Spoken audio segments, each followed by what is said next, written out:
U.S. entry waiver renewal, it's used everywhere. But here's the truth. This concept of a renewal doesn't exist in U.S. immigration law. Understanding this fundamental misconception could save you thousands of dollars and prevent serious issues with your ability to cross the U.S. border. I'm Dan Joffe, dedicated U.S. entry waiver lawyer at NextLaw.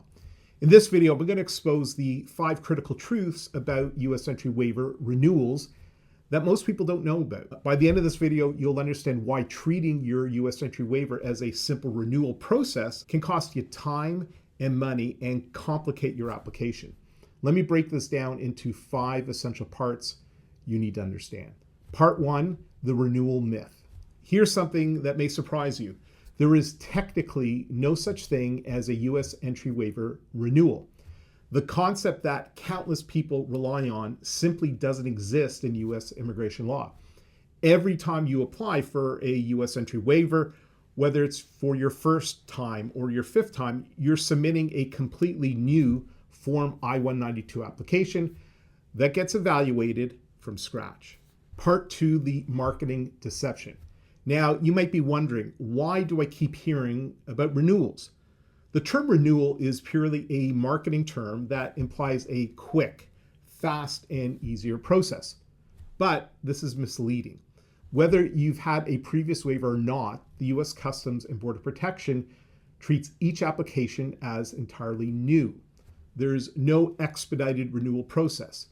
Every I-192 application requires the same preparation and undergoes the same careful review. Using terms like renewal or quick renewal creates false expectations about how the process works. Part 3, the reality of reapplication. Let's talk about what actually happens when your waiver expires. The Admissibility Review Office reviews every Form I-192 application as a completely new case.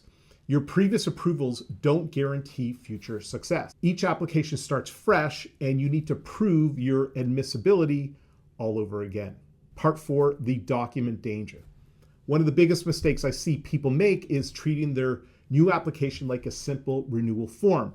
They think they can slap something together, put together some basic paperwork because they've been approved before.